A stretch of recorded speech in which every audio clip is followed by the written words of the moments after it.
Welcome to today's timely RootsMagic webinar. My name is Michael Booth.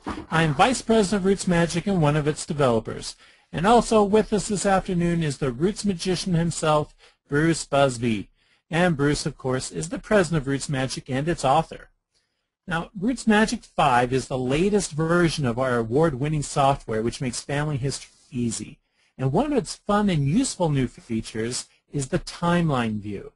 This evening, we'll look at this new feature and learn how it can visually put a person's life in context, bringing together events from their own life and from the lives of family members. And with that introduction, I'll turn the time over to Bruce. Hey, thanks for joining us. Okay, so today we're going to talk about one of the new features in version 5, the timeline view. And what we're going to do is the timeline view is one of these new main views right here. Okay, so what we'll have is, in addition to the pedigree view, the family view, descendant view, we have a new view out here called the timeline. And whoever I select on one of my main views, I can come over here and click the timeline view to open up this new view in RootsMagic 5. And so let's go ahead and talk a little bit about this view. Just an overview, the timeline view is going to be a timeline of events in this person's life. Okay, and you're going to have a number of different columns. You're going to have all of the events and the person's age at each of those events. We're going to have the date the event occurred. We're going to have a column to show whether there's any notes or sources for any of these particular events. We're going to have details. That's going to be information like a person's name, or in the case, for example, of an occupation, it might be what the occupation was.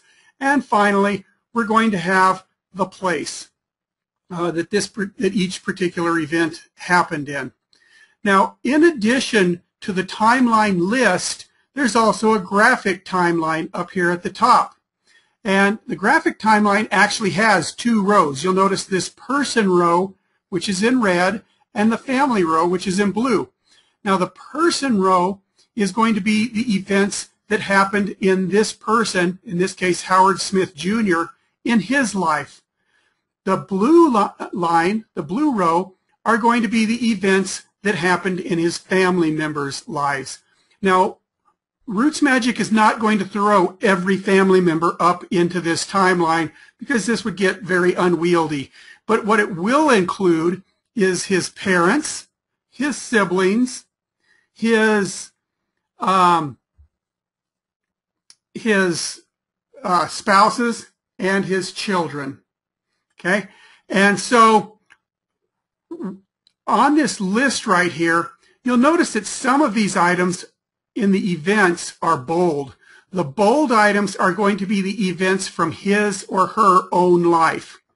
The italicized kind of lighter event names are going to be the events that happened in family members. And it's going to show you what the event was as well as the relationship. So for birth, occupation, education, and marriage, those are going to be Howard Smith's events.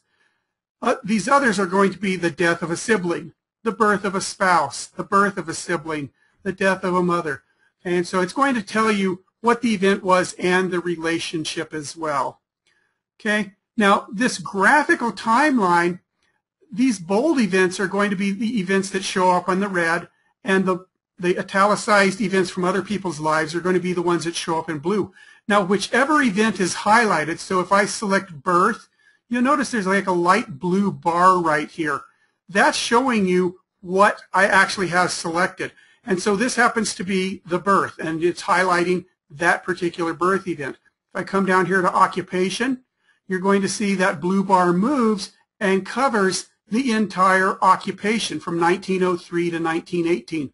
So as I move through this list, you're going to see that it's actually going to move that little highlight bar to highlight up on that graphical chart what event I happen to be talking about at this point. Okay, now let's take a look at some of these individual columns. As I mentioned, you have the person's age at each of these events, whether it's their own event or the event of one of their relatives. You have the date. you have notes and sources along with a little checkbox or check mark to show whether there's any information. Now, one of the things that we've added to this timeline that actually is also in the person's edit screen are little hover tips. So if I hover over this check mark, it's going to actually show me the note. So as I go to each of these, it's going to show me the note, and so I don't have to necessarily click on that check mark to go see that note. If I do click on it, though, it will take me right into the notes for that person right there. Okay, same thing with sources. If I click on the little check mark, or if I highlight, if I hover over the check mark, it's going to show me a list of the sources I have there for information. So I can just hover and I can actually just go ahead and see it without clicking. Although if I do click on it, it's going to show me and bring me right into the citation manager for that particular fact so that I can start working with the sources for that. And I can, from here, I can edit sources, I can view them in more detail, and I can add new sources as well. Okay, now another thing I can do is, in addition to editing or working with notes and sources, I can actually edit facts from this particular screen. So I don't even have to go into Howard Smith Jr.'s edit screen to edit these facts from here. So for example, if I want to edit the birth, I just double click. When I double click, RootsMagic opens his edit screen, and you'll notice it's already put me into edit mode for the birth. So I can come right in here and I can edit this information right from here, make any changes I want and close it, and it will update my timeline view here as well as the person's edit screen. Now, I can also edit, in addition to individual facts like birth, I can also go in and edit marriage facts. So in this case, I've got a marriage date, a marriage event down here for a second wife that happens to be down here at the bottom. The reason for that is I don't have a date entered. And so any event or fact without a date naturally is going to sort to the bottom. So if I wanted to edit this, I can actually come in and edit this. It's already taken me into edit mode, but let's say I don't happen to know the exact marriage date. Okay, if I don't know that exact marriage date, I can, but I do know where it kind of fits within the timeline. I can come in here and I can enter what's called a sort date. Now, if I enter a date, if I actually happen to know the marriage date, I could put 1915 as the marriage date, or I could put the day, the month, and the year. But in this case, let's say I don't happen to know the marriage date, but I know that sorting-wise it happened around 1915. So I can enter 1915 for that sort date, go ahead and save that, and close, and you'll notice that now it has taken that marriage event and moved it up. And it will have also moved it up in the person's edit screen as well, but it's going to move it up within this timeline view. So even though I don't happen to know what the actual date was, you'll notice that sorting-wise, it's sorting around 1915. Okay, so that sort date lets me actually kind of put events in a proper order without necessarily having it display. So I don't have to do, like in some programs, you would have to put about 1915, and then what's going to happen is every time you print a report or a chart or a form, it's going to say about 1915, even though that's just a wild guess. Here, I can make it go where I want it to without having to have it display about something. Okay, so the other thing I can do is what I've done is I've edited his birth and I've edited his marriage. The other thing, though, that I can do is I can edit events from other people's lives. So this is not limited to editing just Howard Smith Jr.'s events, birth, occupation. If I want to edit his mother's death, I'm looking at his mother's death, and let's say I'm looking at this and I realize, actually, it wasn't March 1st, it was March 2nd. Well, I can just come in and double-click on hers, and it opens her edit screen. Instead of his, it opens her edit screen and automatically puts me on edit mode for her death, just like we did. I'm going to go ahead and change it to the 2nd of March, save that, and I'm going to go ahead and close. and it's updated that information right from here.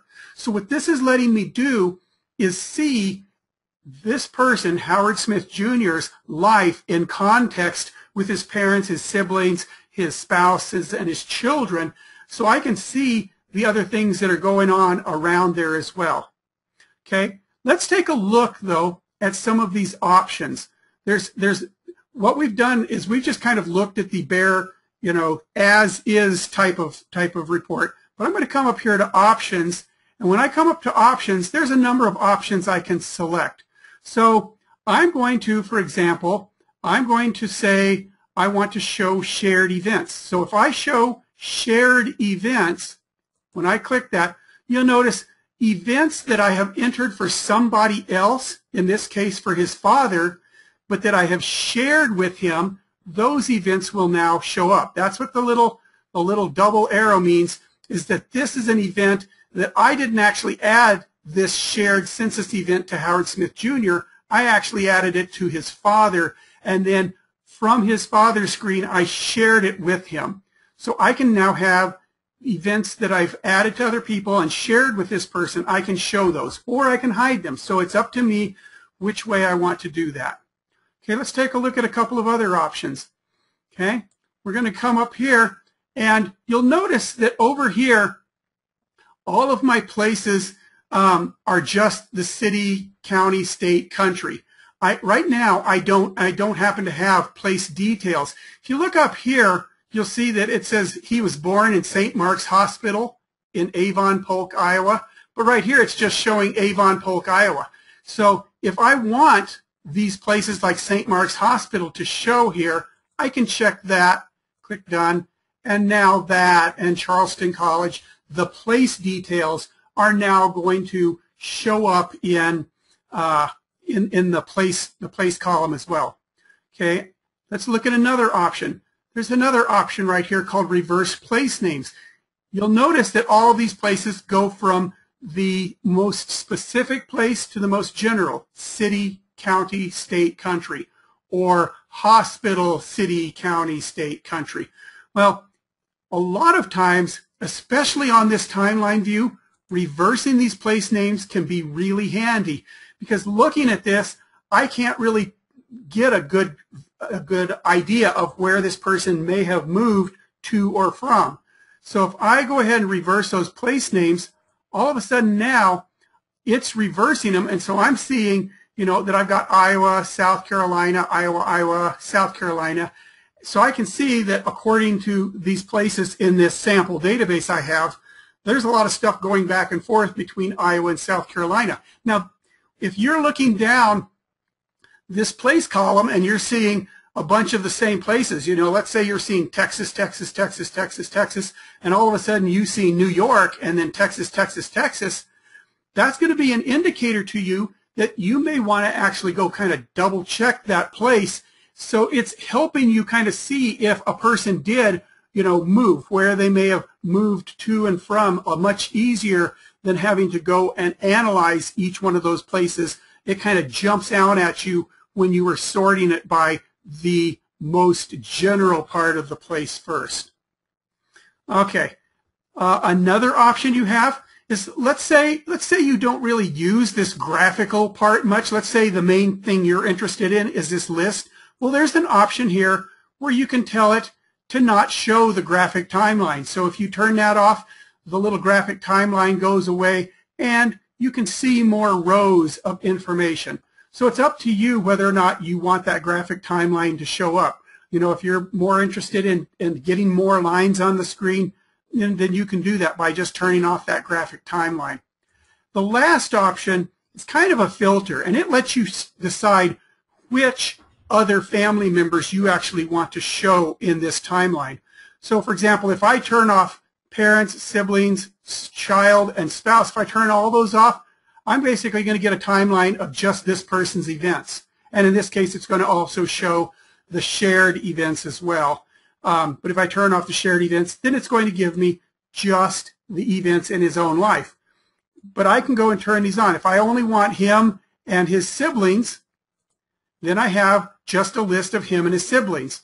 Or I can get a list of just him and his spouse's events. Okay, things like his spouse being born. Okay, I can do ones where if I just want him and his children.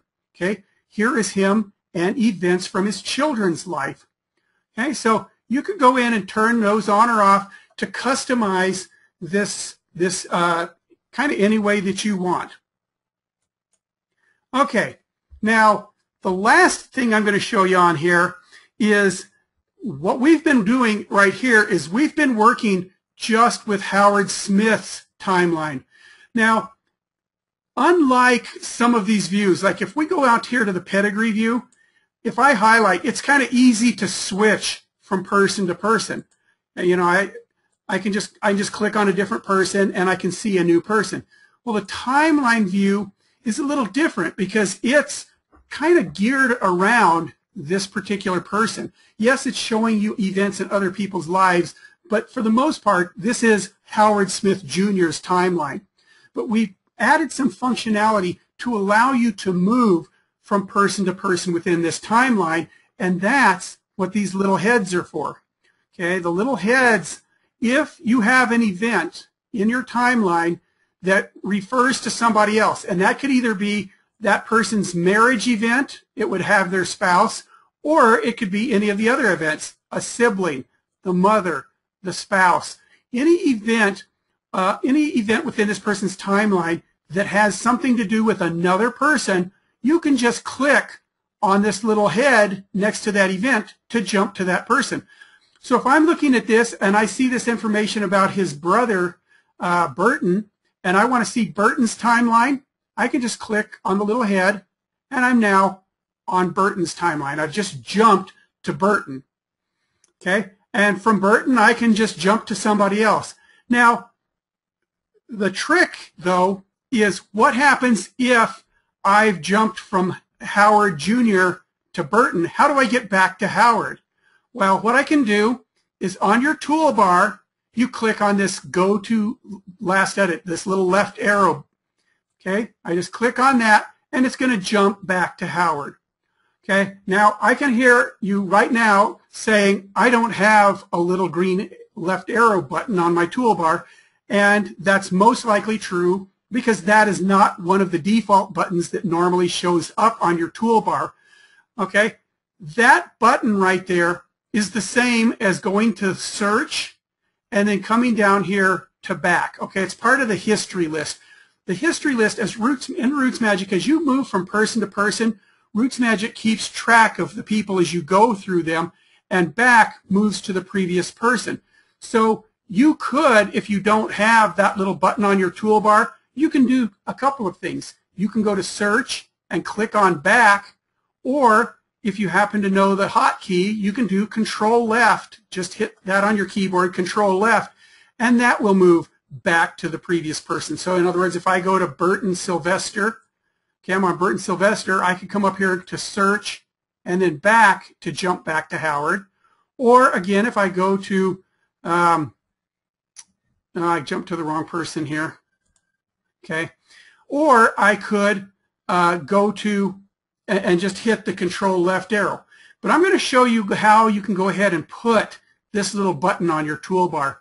The way you're going to do that is just point at any button that's already on your toolbar and click the right mouse button. Okay, in other words, not the one you would have clicked to do this command, but the other one, the right mouse button, and come down here and select Customize.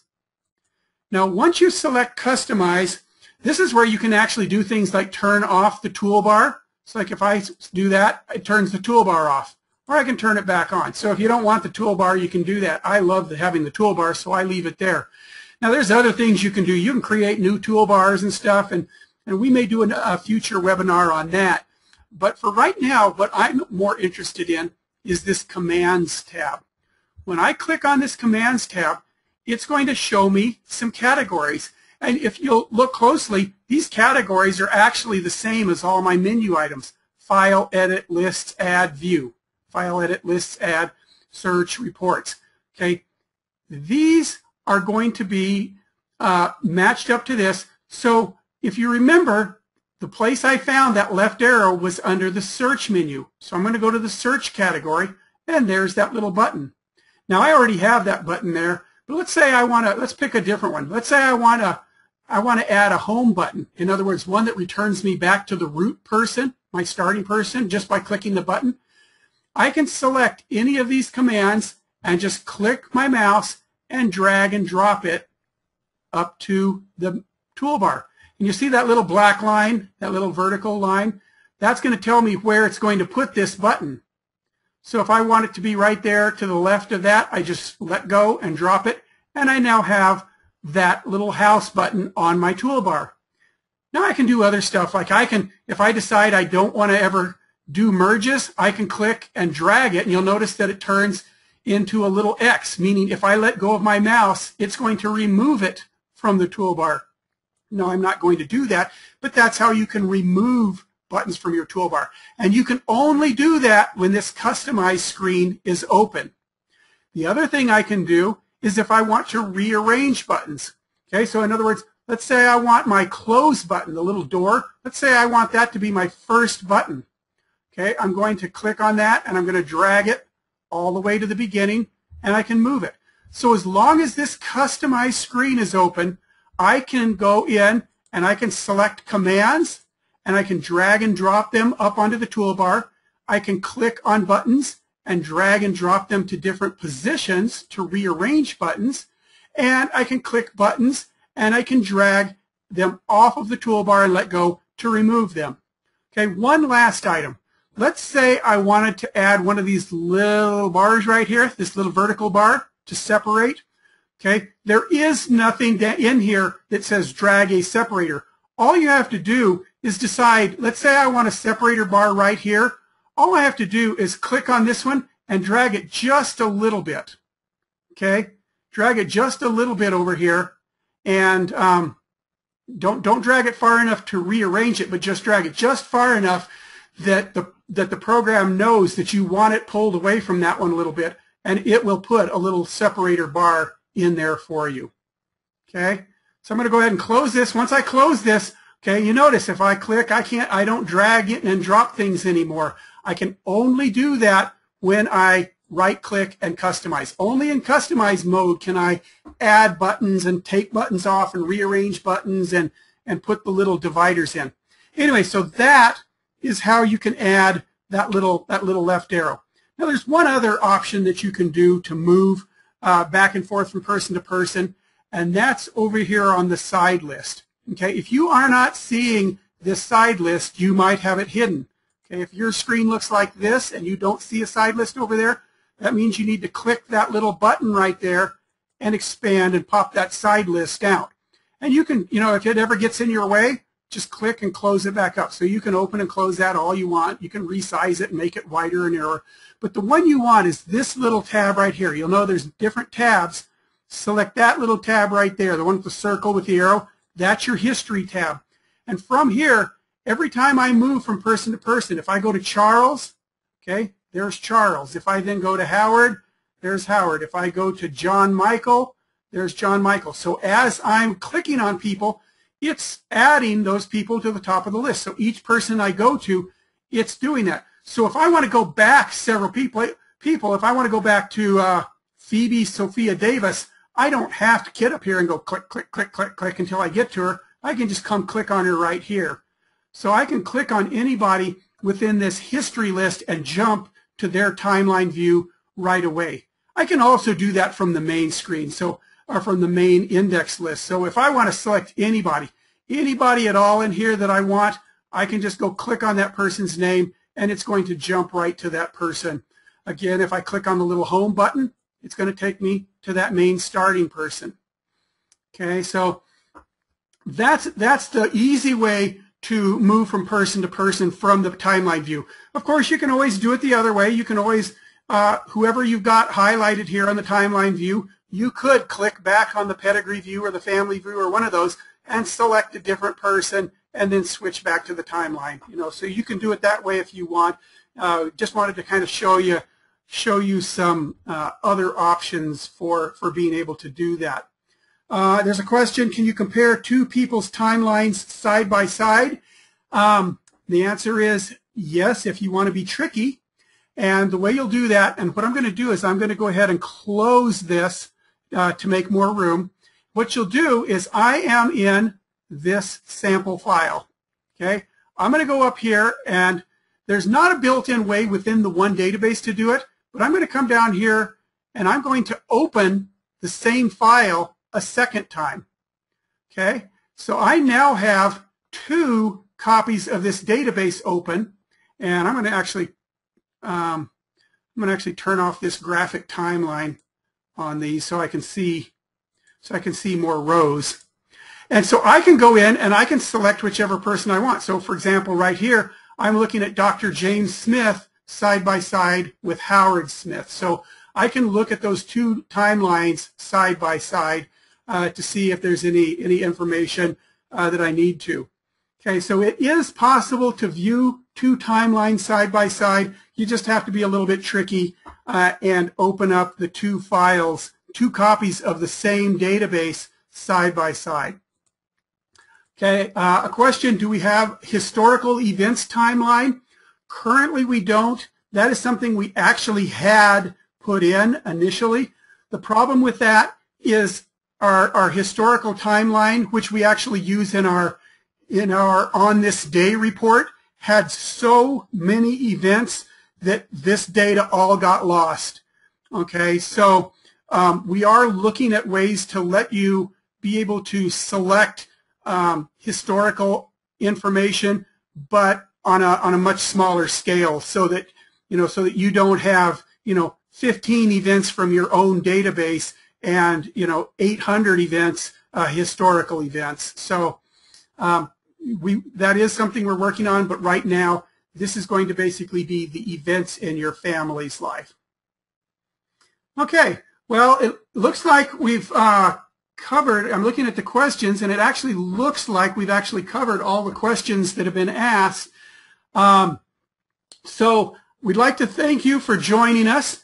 Hopefully you'll be able to see how useful this tool is in being able to view each of the people in your family in more context, as opposed to just here's the things that happened in their life.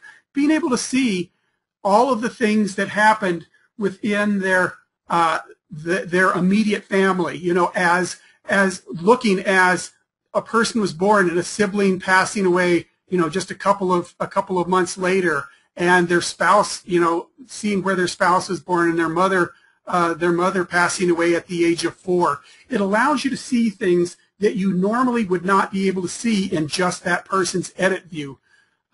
So hopefully you can see what a powerful tool this is. Thanks for joining us, and have a great day.